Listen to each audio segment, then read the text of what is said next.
Sumainyo ang Panginoon. At sumaiyo rin. Ang mabuting balita ng Panginoon ayon kay San Lucas. Papuri sa iyo, Panginoon.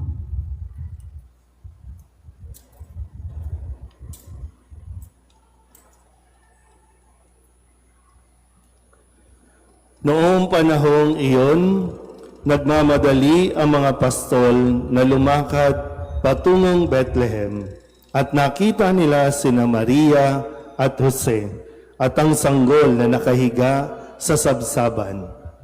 Kaya't isinaysay nila ang mga sinabi ng anghel tungkol sa sanggol na ito.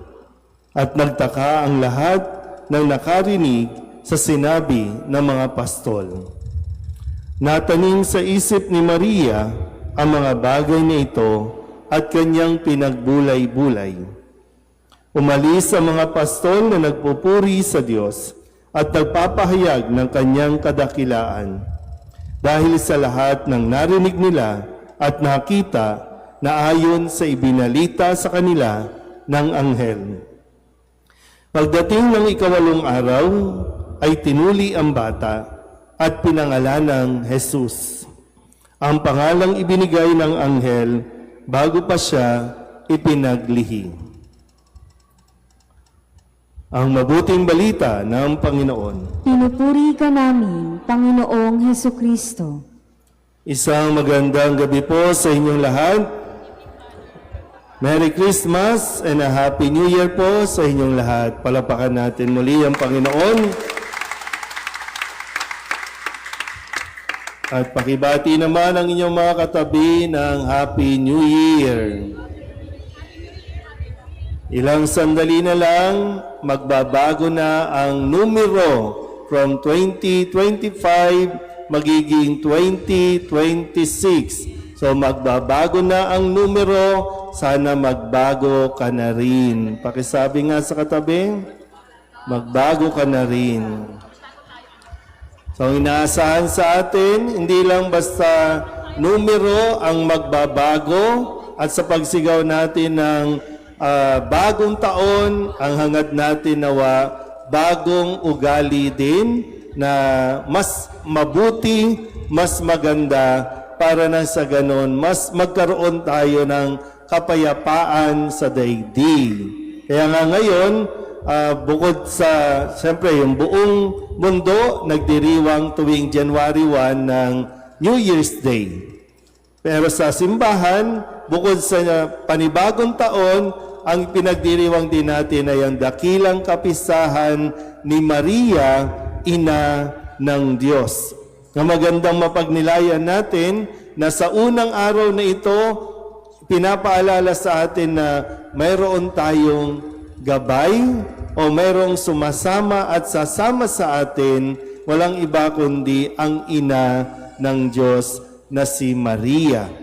At maganda, bago tumawid, bago tayo magpalit ng taon, katulad ni Maria na ang ginawa niya, sabi nga sa ating ebanghelyo, natanim sa isipan ni Maria ang lahat ng bagay at ito'y kanyang pinagbulay-bulay.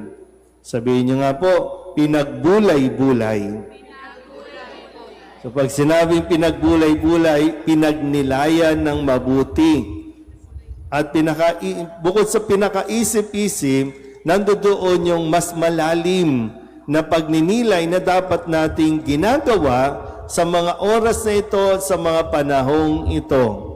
Kamusta ba ang 2025? Kamusta kayo sa 2025? Sa pamahalaan natin, ang gulo-gulo. Ang daming nag-aaway, ang daming nakawan, ang daming kasinungalingan na nangyari ngayong 2025. Ano ba? Iiwanan na ba natin yan? O dadalhin pa rin natin sa 2026? Marami din sa inyo, mayroong mga nakaaway, may mga nakasagutan. Ano, itutuloy nyo lang ba sa 2026 o tatapusin na ngayon? Yung katigasan ng ulo ng 2025, itutuloy ba o tatapusin na at sisikapin? Paano gagawin natin yan? Kasi minsan po, no? Baka ngayon nga, magti-2026 na, pero yung damdamin mo, yung isipan mo, nasa year 2000 pa. Magti-2026 na, pero yung daladala mo, nandun pa sa either 1970s, 1980s, 1990s pa. Daladala mo pa rin. Kasi nga, itinanim mo lang sa iyong isipan, pero hindi mo pinagnilayan kung ano ang dapat mong matutunan sa mga karanasan na iyon na nadadalin mo yung aral ngayong 2026. Dahil kung hindi, uulitin mo lang ng uulitin ang mga pangit na nangyari. Ay inaasahan sa atin, habang nagpapalit ang panahon, ang taon, nag-i-improve naman tayo. Kaya nga hindi lang basta bagong damit, hindi lang basta bagong mukha, kundi bagong pananaw ang dapat nating pinaghahandaan din. Kasi, kumbaga, hindi effective yung ganitong pag-iisip na ngayon 2025, ito yung ginawa mo, nakita mo nang hindi naging effective eh. Yung ganitong mindset, hindi ito uubra. So, paano kung ngayon gagawin? Paano kung ngayon i-adjust pagdating ng 2026? Minsan nakakatawa rin tayo, no? Mga Katoliko tayong naturingan. Lahat tayo dito, Katoliko. At napakaraming Katoliko ang hindi nagsisimba, pero Katoliko yan. Pero mamaya, ang mga gagawin natin, o marami sa atin gagawa, ng mga hindi gawain pang Katoliko. At anong iaasa?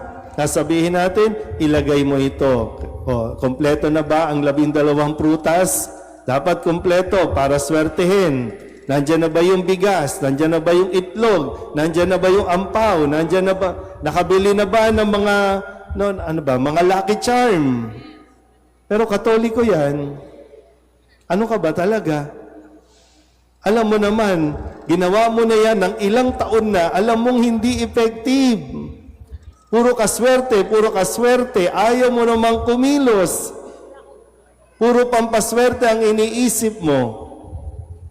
Pero yung mga dapat mong gawin, ayaw mong gawin. Sabihin nyo nga ulit sa katabi ninyo, magbago ka na. Pero nasa sa inyo pa rin naman yan, no? Kaya nga, katulad ng karanasan ng mga pastol, ang paanyaya sa atin, pumunta tayo sa Belen. At sino ang nasa Belen? Si Kristo, ang prinsipe ng kapayapaan. Kasi kung wala kang babaguhin at iaasa mo lang sa mga pampaswerte, wala rin yan. Kasi hindi tayo, wala yung swerte-swerte. Ang pinaniniwalaan natin, kapag lumapit tayo kay Kristo, may pagpapala at pagpapalain tayo kung makikinig tayo kay Kristo. Hindi sa palaka, hindi sa pusa, hindi sa kung ano-ano. Di ba? Ano ba ginawa nyo nung pagpasok ng 2025? Ano bang ginawa ninyo? Naalala nyo pa ba? Buti ngayon, wala masyadong nagsusuot ng bilog-bilog. Diba? Kasi kailangan bilog, no?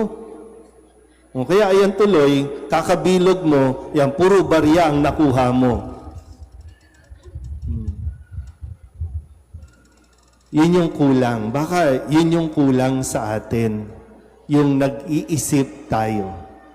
Yung pinagninilayan natin at idinudulog natin sa Panginoon ang mga naging karanasan natin para nang sa ganon may pagbabagong mangyari sa ating pag-iisip ngayong pagpasok ng bagong taon.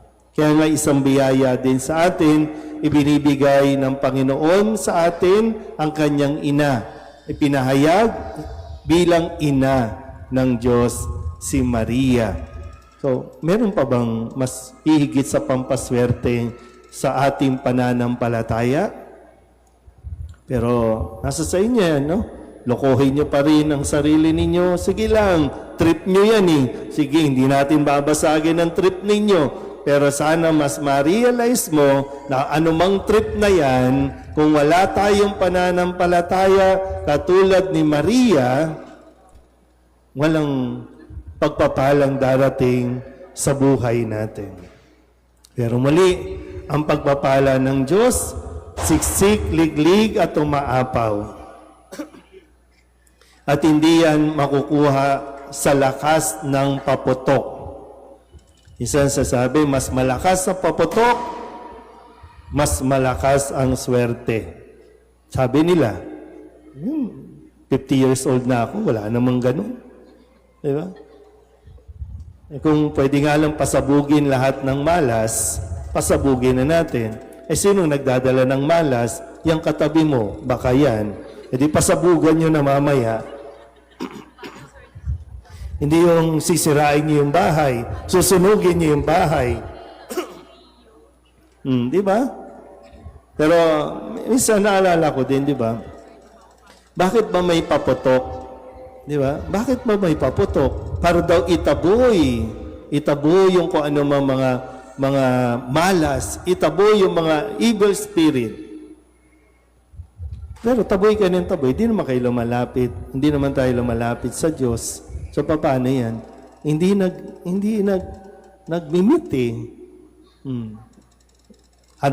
Minsan kanina nanonood pa kami ng TV, no? Sabi, marami daw bumibili ngayon ng mga tikoy, ng mga malalagkit. Di ba, no? Ng malalagkit. Kung pwede nga lang, huwag nyo nang kainin yung malagkit. Idikit nyo sa mukha nyo, idikit nyo doon sa katabi ninyo para talagang dikit kayo. Puro, di ba? Para daw, close. Eh, ayaw mo naman tumabi. Pero muli, no? Maraming bagay na nangyari sa buhay natin na kailangan natin pagnilayan ng mabuti. At sa mga nangyaring ito, nawa makita mo rin na kahit kailan, hindi ka pinabayaan ng Diyos. Amen? Happy New Year po sa inyong lahat.